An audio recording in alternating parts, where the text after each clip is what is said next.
चुनौती हिमालय की पाठ हमें बर्फ से ढके ऐसे ऊंचे पहाड़ पर चढ़ाता चला जाता है जहां 8 कदम चलना भी बहुत कठिन हो जाता है। लेकिन यहां भी जीवन तो चलता ही है।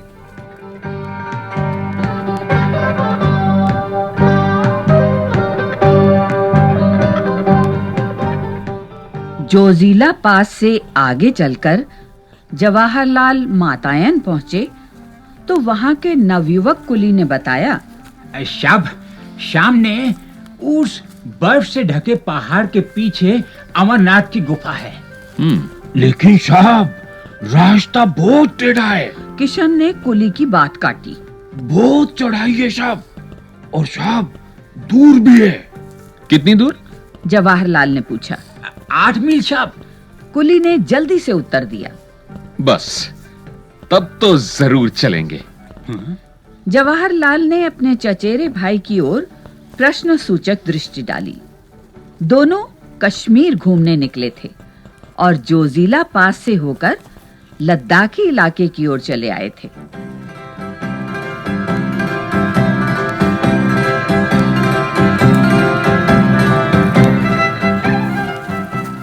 अब अमरनाथ जाने में क्या आपत्ति हो सकती थी?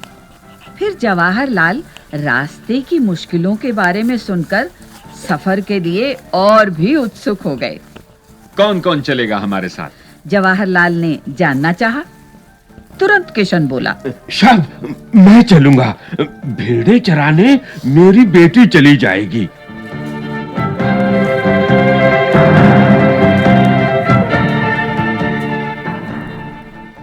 अगले दिन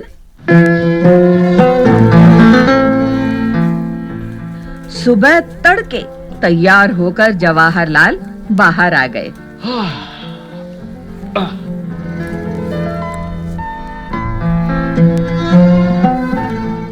आकाश में रात्रि की कालिमा पर प्रातः की लालिमा फैलती जा रही थी। तिब्बती पठार का दृश्य निराला था। दूर दूर तक वनस्पति रहित उजाड़ चट्टानी इलाका दिखाई दे रहा था।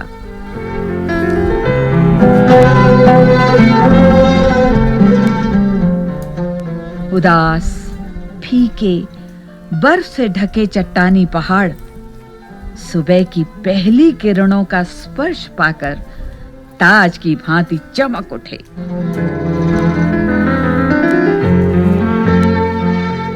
दूर से छोटे-छोटे ग्लेशियर ऐसे लगते मानो स्वागत करने के लिए पास सरकते आ रहे हों।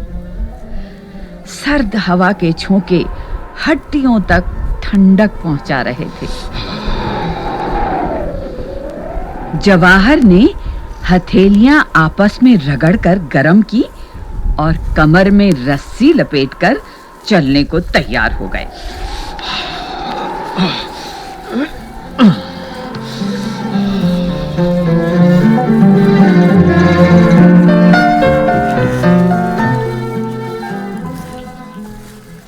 हिमालय की दुर्गम पर्वतमाला मुंह उठाए चुनौती दे रही थी।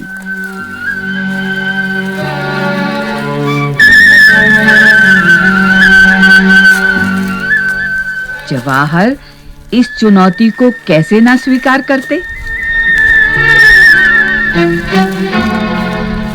भाई, किशन और कुली सभी रस्सी के साथ जुड़े थे। किशन गडरिया अब गाइड बन गया। बस 8 मील ही तो पार करने हैं। शाबाश, चलिए शाबाश।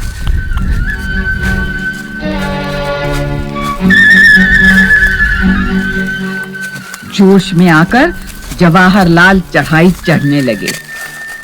यूं 8 मील की दूरी कोई बहुत नहीं होती, लेकिन इन पहाड़ी रास्तों पर 8 कदम चलना दूभर हो गया। एक-एक डग भरने में कठिनाई हो रही थी।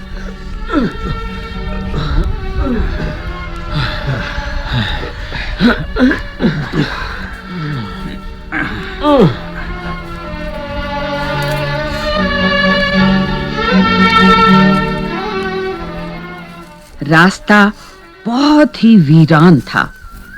पेड़ पौधों की हरियाली के अभाव में एक अजीब खालीपन सा महसूस हो रहा था। कहीं एक फूल दिख जाता तो आंखों को ठंडक मिल जाती। दिख रही थी सिर्फ पथरीली चट्टानें और सफेद बर्फ।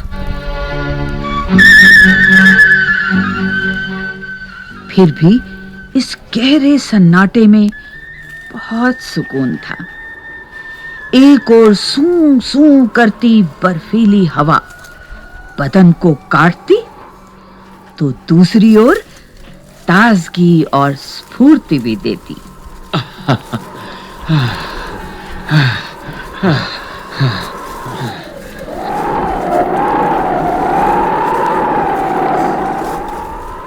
जवाहरलाल बढ़ते जा रहे थे। ज्यों-ज्यों ऊपर चढ़ते गए, त्यों-त्यों सांस लेने में दिक्कत होने लगी।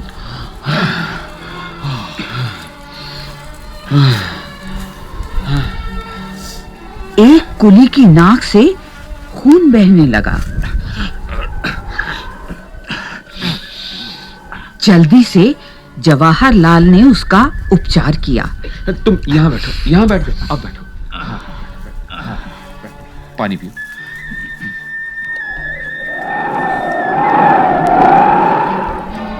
खुद उन्हें भी कनपटी की नसों में तनाव महसूस हो रहा था। लगता था जैसे दिमाग में खून चढ़ाया हो। फिर भी जवाहरलाल ने आगे बढ़ने का इरादा नहीं बदला।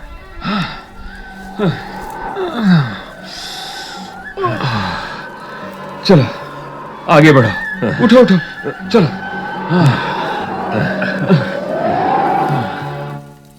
थोड़ी देर में बर्फ पड़ने लगी।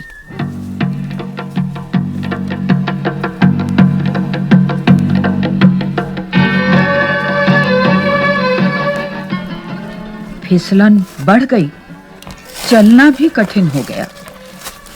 एक तरफ थकान, ऊपर से सीधी चढ़ाई।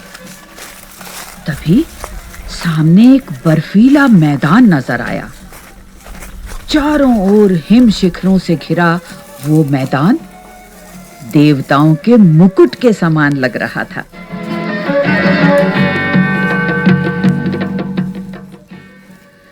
प्रकृति की कैसी मनोहर छटा थी, आंखों और मन को तरोताजा कर गई। बस एक झलक दिखाकर बर्फ के धुंधलके में ओझल हो गई।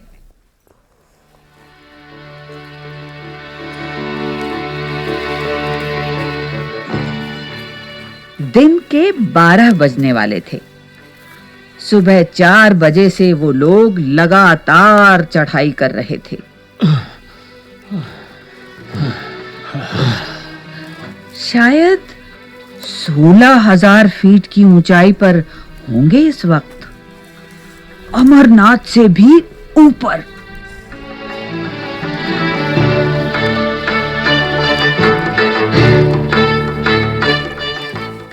पर अमरनाथ की गुफा का दूर दूर तक पता नहीं था। इस पर भी जवाहरलाल की चाल में न ढीलापन था, न बदन में सुस्ती। हिमालय ने चुनौती जो दी थी, निर्गम पथ पार करने का उत्साह उन्हें आगे खींच रहा था।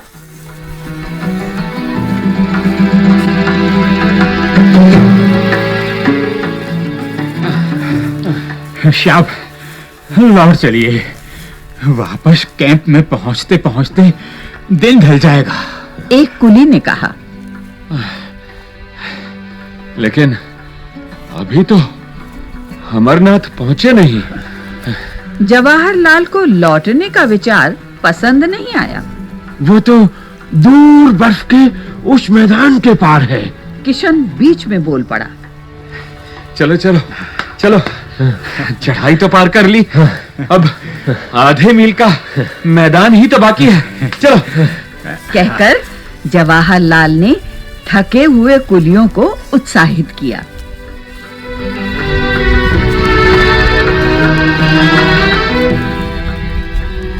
सामने सपाट बर्फ का मैदान दिखाई दे रहा था। उसके पार दूसरी ओर से नीचे उतरकर गुफा तक पहुंचा जा सकता था। जवाहरलाल फुर्ती से बढ़ते जा रहे थे। दूर से मैदान जितना सपाट दिख रहा था, असलियत में उतना ही ऊबड़-खाबड़ था। ताजी बर्फ ने ऊंची नीची चट्टानों को एक पतली चादर से ढककर एक समान कर दिया था। गहरी खाइयां थीं, गड्ढे बर्फ से ढके हुए थे और गजब की फिसलन थी। कभी पैर फिसलता और कभी बर्फ में पैर अंदर धंसता जाता। बहुत नाप कर कदम रखने पड़ रहे थे।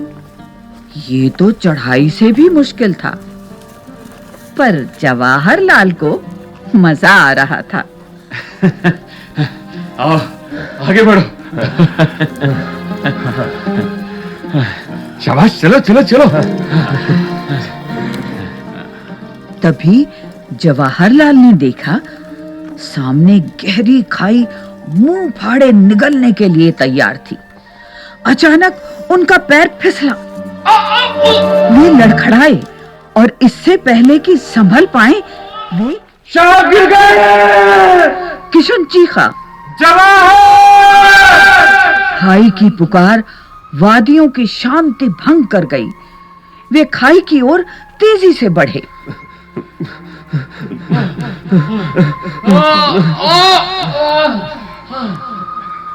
रस्सी से बंधे जवाहरलाल हवा में लटक रहे थे। उफ, कैसा झटका लगा। दोनों तरफ चट्टाने ही चट्टाने, नीचे गहरी खाई। जवाहरलाल कसकर रस्सी पकड़े थे। वही उनका एकमात्र सहारा था। जवाहर! ऊपर से भाई की पुकार सुनाई दी। मुंह ऊपर उठाया तो भाई और किशन के धुंधले चेहरे खाई में झांकते हुए दिखाई दिए। हम खींच रहे हैं, रस्सी कस के पकड़े हैं। भाई ने हिदायत दी। जवाहरलाल जानते थे कि फिसलन के कारण यूं ऊपर खींच लेना आसान नहीं होगा। भाई, मैं चट्टान पर पैर जमा लूं। हाँ। वो चिल्लाए। खाई की दीवारों से उनकी आवाज टकराकर दूर दूर तक गूंज गई। हल्की सी पेंग बढ़ा जवाहरलाल ने खाई की दीवार से उभरी चट्टान को मजबूती से पकड़ लिया और पथरीले धरातल पर पैर जमा लिए।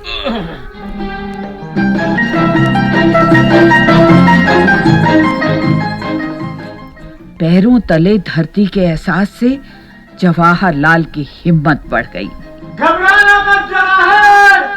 भाई की आवाज सुनाई दी।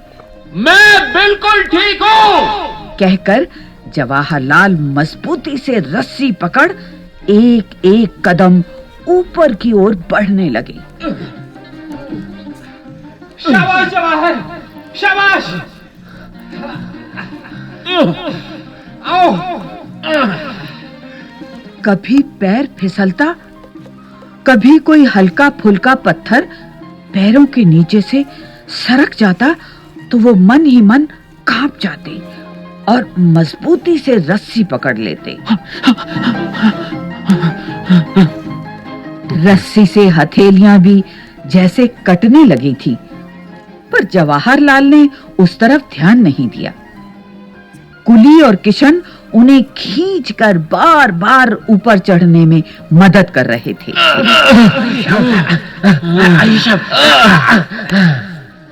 धीरे-धीरे सरक कर किसी तरह जवाहरलाल ऊपर पहुंचे।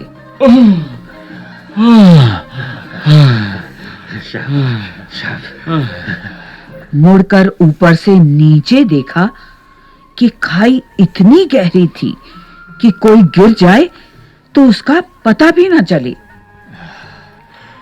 शुक्र है भगवान का। भाई ने गहरी सांस ली। साहब, चोट तो नहीं आई? एक कुली ने पूछा।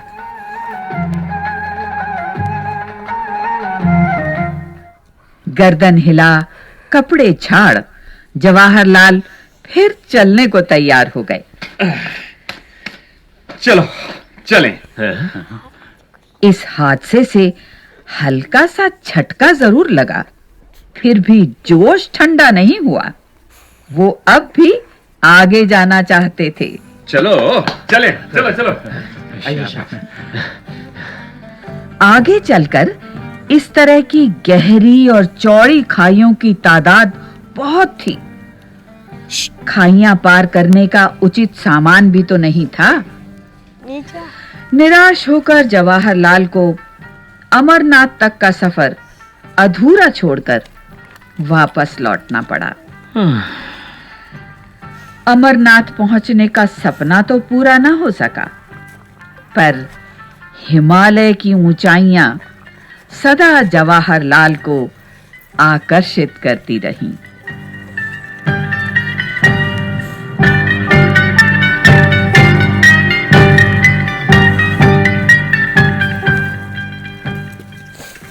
चुनौती